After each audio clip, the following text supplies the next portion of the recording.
Nous bénissons le Seigneur Jésus-Christ pour notre frère Jean Gratien qui nous a exhortés point que le Seigneur se souvienne de lui et de sa famille. Faites. Nous bénissons le Seigneur Jésus-Christ pour notre frère Jean Gratien pour son exhortation et son amour pour notre Seigneur.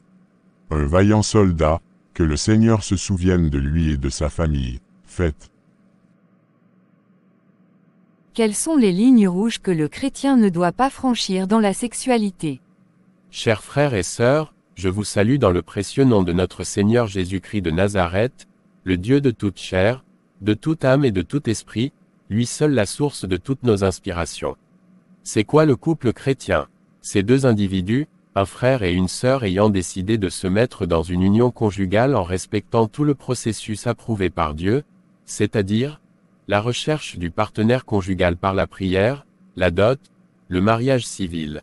Ainsi après tous ces qui précèdent, le foyer conjugal s'installe par la bénédiction divine, ceci n'a besoin d'aucune dépense. Tout ce qui entoure n'est que décoration charnelle et pour la plupart mondaine. Après l'alliance conclue, le Seigneur considère ce foyer chrétien comme une annexe de son Église. Il y veille rigoureusement et le protège contre toute attaque. Ainsi s'accomplit la parole de Éphésiens 5 verset 31. C'est pourquoi l'homme quittera son père et sa mère, et s'attachera à sa femme, et les deux deviendront une seule chair. Point. Or là où se trouve le Seigneur doit être un lieu respectable et gardé en toute sainteté. C'est pourquoi la Bible déclare dans Hébreux 13 verset 4 que le mariage soit honoré de tous, et le lit conjugal exempt de souillure, car Dieu jugera les impudiques et les adultères, ainsi Dieu considère le lit conjugal comme un sanctuaire qui doit être gardé saint. Dieu regarde les moindres détails de la vie chrétienne. Aucun détail de notre vie n'échappe au Seigneur, car il est jaloux du salut qu'il nous a accordé, et il ne permettra jamais que le malin nous vole ce salut pas des choses indignes. C'est pourquoi le Seigneur nous donne sa parole qui est le meilleur code de bonne conduite du foyer. Tout y est écrit pour nous aider à lui plaire. Le foyer qui ne prend pas la Bible comme le pilier de son édifice est voué à la ruine. Tout est permis aux chrétiens comme aux couples chrétiens, mais tout n'est pas utile. Tout ce que nous faisons sur notre lit conjugal, nous devons savoir que les caméras du ciel sont là, en train de tout filmer sans erreur. Alors les couples qui prennent leur lit conjugal, pour un studio de tournage de pornographie, font mal à leurs âmes. Il faut vous rappeler que le sexe constitue le plus grand canal que l'ennemi peut emprunter pour avoir accès à votre vie. Ainsi si vous vous plaisez à l'impudicité et la débauche, vous exposez vous-même votre foyer à Satan qui viendra y jouer comme dans un stade. Mais si vous vous comportez digne de chrétiens nés de nouveau, Jésus lui-même s'occupe de vous couvrir de son sang, et bloque toute porte d'accès. Le rapport sexuel est aussi un acte sacré, c'est pourquoi Dieu veut que ça se passe exclusivement, entre un couple, un homme et une femme officiellement mariés. Toute personne n'ayant pas rempli cette condition vit dans le péché et condamne son âme. Ceux qui se couchent sans être officiellement mariés, c'est-à-dire payer la dot et passer à la mairie, sont dans la fornication quel que soit le nombre d'enfants qu'ils ont fait. Voici quelques exemples d'impudicité sexuelletous. Ceux qui changent de partenaire comme chaussures ou vendent leur sexe sont appelés des prostituées. Ceux qui se satisfont eux-mêmes sont des masturbateurs. Ceux qui se couchent entre eux ayant le même sexe sont des homosexuels. Tous ceux qui sont dans ces schémas cités doivent se repentir sinon ils goûteront le feu de l'enfer. Quels sont donc les comportements et attitudes que le couple chrétien doit éviter dans ces moments de plaisir sexuel? Il faut d'abord souligner que le rapport sexuel est quelque chose de spécial, que Dieu même a instauré pour faire goûter à l'homme, un instant du grand bonheur qui nous attend au ciel. C'est un moment où l'on oublie qu'on est sur terre. Surtout le moment, T.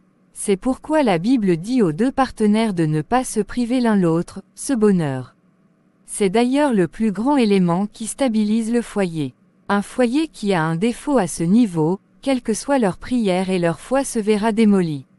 C'est d'ailleurs pourquoi apôtre Paul disait ceci dans 1 Corinthiens 7 versets 3 à 5 que le mari rende à sa femme ce qu'il lui doit, et que la femme agisse de même envers son mari. La femme n'a pas autorité sur son propre corps, mais c'est le mari, et pareillement, le mari n'a pas autorité sur son propre corps, mais c'est la femme. Ne vous privez point l'un de l'autre, si ce n'est d'un commun accord pour un temps, afin de vaquer à la prière, puis retournez ensemble, de peur que Satan ne vous tente par votre incontinence. Ainsi, le rapport sexuel crée l'harmonie, la stabilité et l'amour dans le foyer. Les meilleurs couples qui connaissent ce secret gèrent leurs problèmes au lit dans une ambiance festive. Il est important de rappeler ceci, le sexe est très agréable, mais en abuser conduit dans tous les décors. C'est pourquoi tout doit être fait avec crainte de Dieu. 1 Corinthiens 10 verset 31 Soit donc que vous mangiez, soit que vous buviez, soit que vous fassiez quelque autre chose, faites tout pour la gloire de Dieu. Certains ont même l'esprit de gourmandise sexuelle qui les pousse à rechercher le meilleur goût en fouillant toutes les jambes, et ne le trouvent jamais. Ce qui les conduit soit dans l'adultère, l'infidélité et la polygamie. Même Salomon avec ses 1000 partenaires n'a pas réussi à découvrir ce meilleur goût rare, et c'est ce qui l'a conduit dans la folie de polygamie extrême, lui qui nous a enseigné tant de sagesse. Le sexe rend beaucoup d'hommes très fragiles et faibles, à commencer par notre ancêtre Adam qui, à cause de la séduction de Ève qui, en introduisant le fruit défendu dans sa bouche l'a détruit. C'est pourquoi jusqu'à UJOURD, oui, Satan continue d'utiliser le sexe pour détruire l'humanité, et aussi mettre la main sur certains serviteurs de Dieu, en les faisant chuter par le sexe. Toi qui as déjà chuté et dont Satan fait croire que c'est fini, lève-toi maintenant et crie à Jésus-Christ de ton vivant. Éphésiens 5 verset 14 C'est pour cela qu'il est dit, réveille-toi, toi qui dors, relève-toi d'entre les morts, et Christ t'éclairera. Il faut souligner ici aussi que le fruit défendu dont nous parle la Bible n'a jamais été le sexe. C'est Satan qui a introduit ce mensonge dans la bouche de certains sectaires égarés. En revanche, il est donc dangereux de priver le sexe à son partenaire pour quelque raison que ce soit, sauf en cas d'indisponibilité naturelle de la femme, menstrue, ou de maladie. Pour le reste, le partenaire homme ou femme, doit se sentir disponible à satisfaire à tout moment son vis-à-vis, sauf s'ils se sont convenus à un temps de jeûne et prière. Les choses dont vous devez vous repentir. Malheur à tout partenaire qui punit son second, en le privant de sexe. Ce faisant, vous exposez son âme à Satan qui le conduirait dans toutes sortes de pensées impures et impudiques. D'autres se consolent par la masturbation, ce qui est une impudicité devant le Seigneur. Malheur à tout partenaire qui refuse le rapport sexuel à son partenaire parce qu'il serait fatigué. Si ton partenaire meurt la nuit dans tous ces états d'anxiété, tu l'aurais poussé à l'enfer. Cependant, si vous êtes réellement fatigué, utilisez la sagesse et la douceur, pour apaiser votre partenaire et non avec des coups de pied, en le poussant. Si tu as eu la force de le pousser, c'est que tu n'es réellement pas fatigué. Et le Dieu qui sonde les cœurs et les reins te jugera.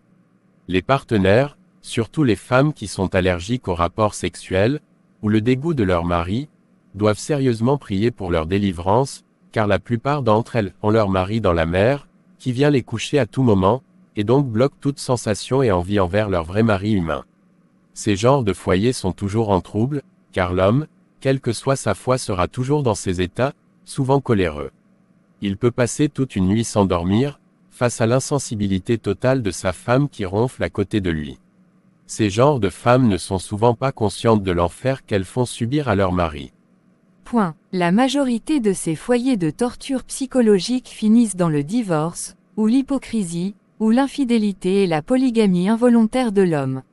C'est pourquoi il est impératif de communiquer beaucoup sur votre situation, avec les devanciers, déjà lors de votre fiançailles, pour qu'ils vous donnent tous les enseignements qu'il faut.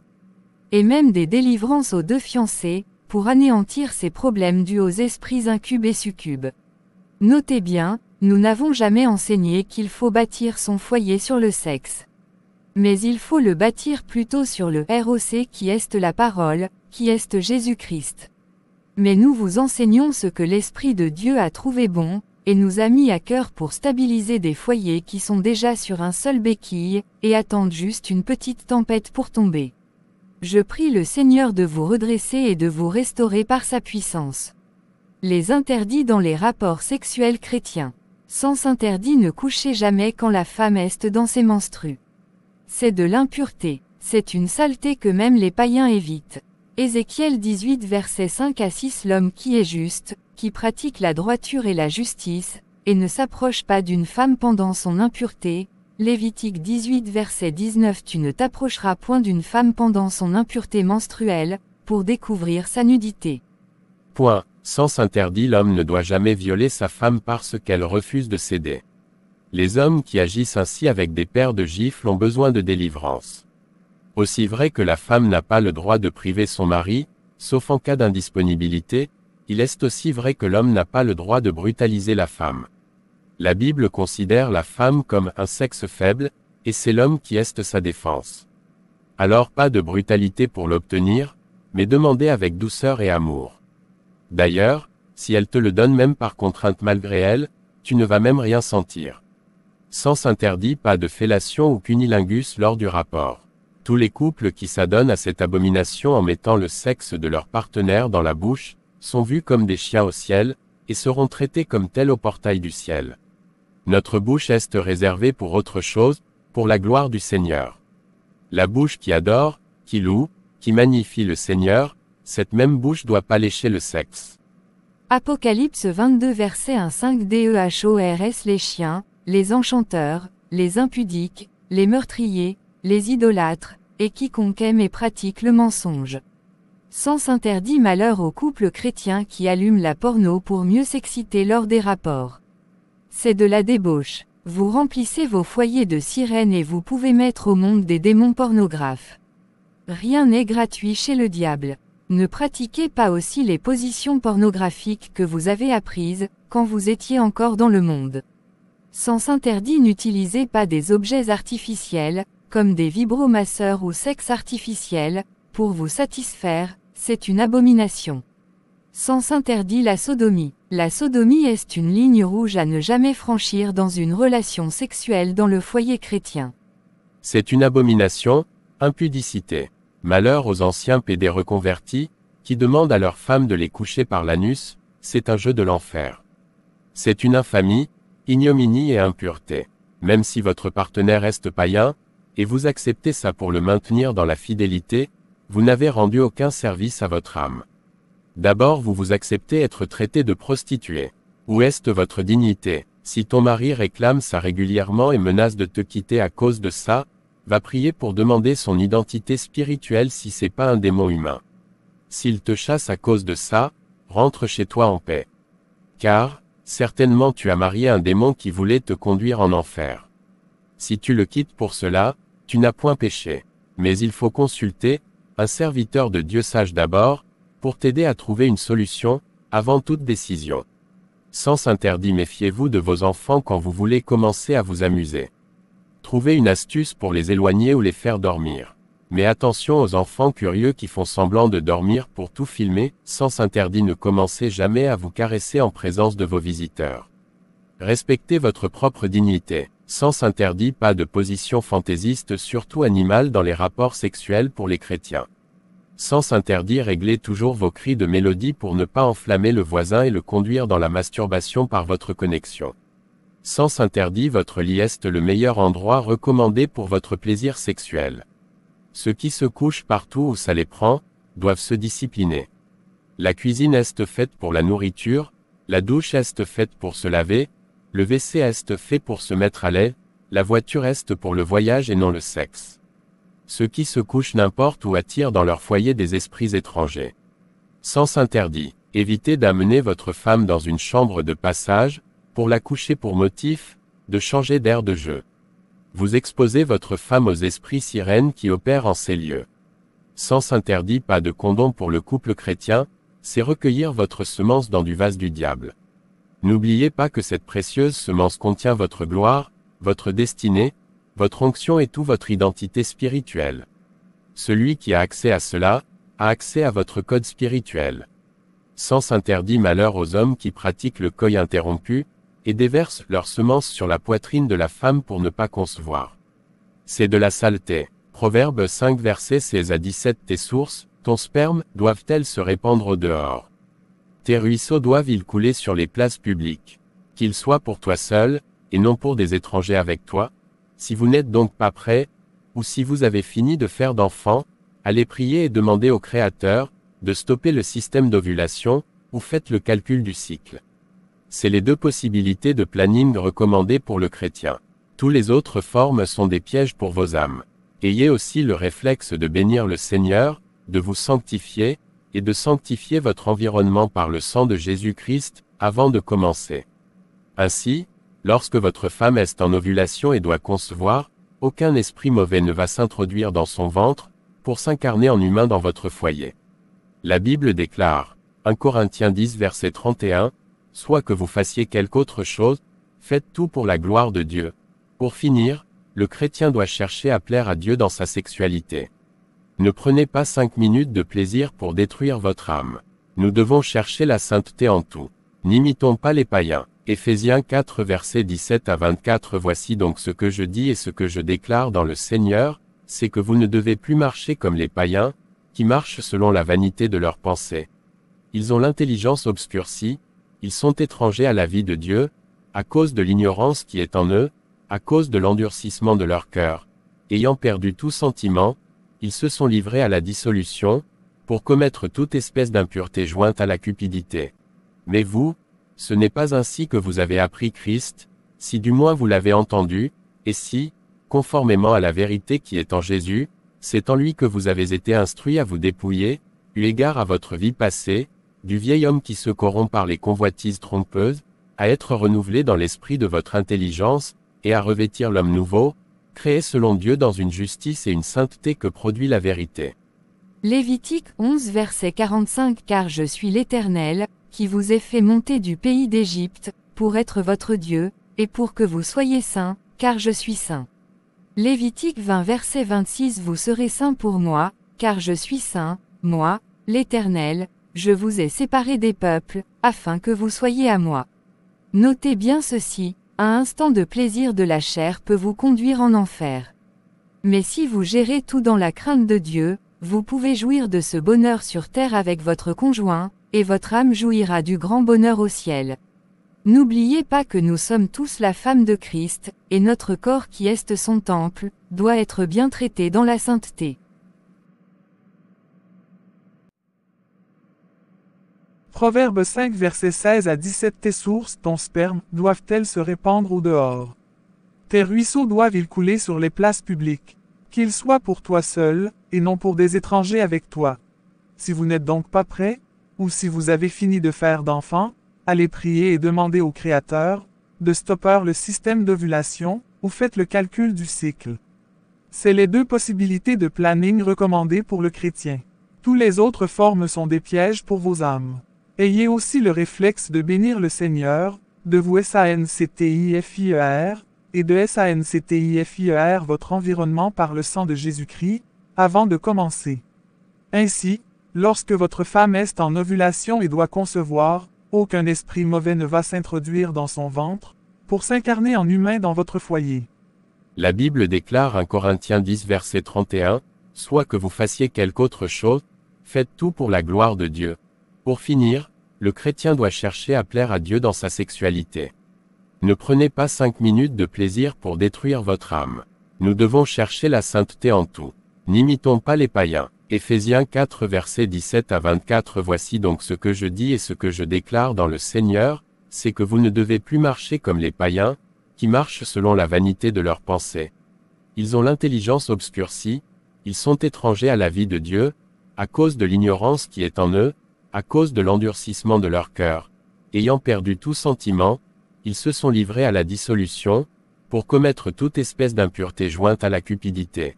Mais vous, ce n'est pas ainsi que vous avez appris Christ, si du moins vous l'avez entendu, et si, conformément à la vérité qui est en Jésus, c'est en lui que vous avez été instruits à vous dépouiller, eu égard à votre vie passée, du vieil homme qui se corrompt par les convoitises trompeuses, à être renouvelé dans l'esprit de votre intelligence, et à revêtir l'homme nouveau, créé selon Dieu dans une justice et une sainteté que produit la vérité.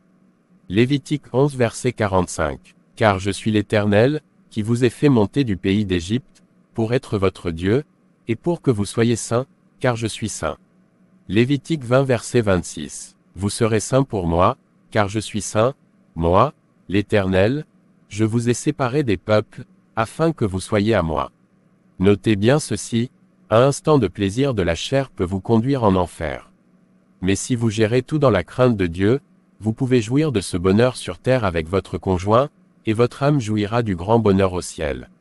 N'oubliez pas que nous sommes tous la femme de Christ, et notre corps qui est son temple, doit être bien traité dans la sainteté. 1 Corinthiens 3 versets 16 à 17 Ne savez-vous pas que vous êtes le temple de Dieu, et que l'Esprit de Dieu habite en vous? Si quelqu'un détruit le temple de Dieu, Dieu le détruira, car le temple de Dieu est saint, et c'est ce que vous êtes. Ma prière, que le Seigneur lui-même, vous délivre de toute dérive sexuelle, et vous purifie de tous déchets liés au sexe.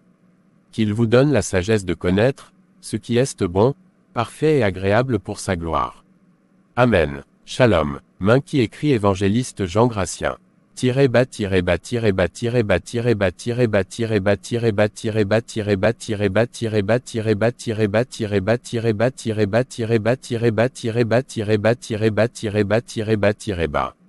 C'est tout pour cette vidéo.